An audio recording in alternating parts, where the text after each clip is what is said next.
فرماتے میں نے دعا مانگنے کا طریقہ اپنی بیوی سے سیکھا۔ حضرت وہ کس طرح؟ فرمانے لگے میری بیوی نے نا مجھے کوئی کام بتایا، کچھ پیسوں کی ضرورت کے لیے کہا، تو میں نے اسے کہا کہ بھئی ابھی میرے پاس نہیں ہے، کچھ دنوں میں آتے ہیں تو میں دے دوں گا۔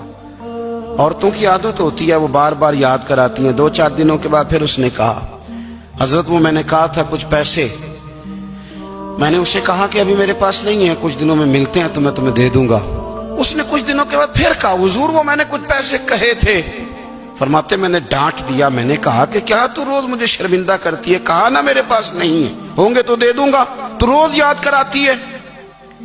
فرماتے ہیں اس نے پہلے تو میری ڈانٹ کو سہا، پھر میرے سخت جملوں نے اس کی آنکھوں میں آنسو پیدا کر دیے، پھر اس نے اپنے آنچل میں اپنے اس دکھ کو سمیٹا، اور پھر اس نے ایک جملہ کہا تو میں رو پڑا، اور مجھے اپنے رب سے مانگنے کا طریقہ آ گیا۔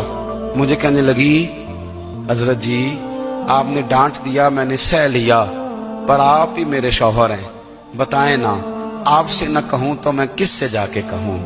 فرماتے ہیں میں رو پڑا، اور میں کھل کے رویا، اور میں تڑپ کے رویا، اور پھر میری سسکیاں بند گئیں۔ تو مجھے کہنے لگی آپ کو کیا ہوا؟ میں نے کہا مجھے بھی دعا مانگنی آ گئی ہے۔ جب میں اسے کہوں گا نا اللہ تو ہی میرا رب ہے، میں تجھ سے نہ کہوں تو میں کس سے جا کے کہوں؟ میں کیوں کسی بندے سے سوال کروں؟ میں کیوں کسی دنیا دار سے کہوں؟ میں تیرے بندوں کا، نیک بندوں کا وسیلہ لے کے، تیرے محبوب کی غلامی لے کے تیری بارگاہ میں آیا، تجھ سے نہ مانگوں تو کس سے مانگوں؟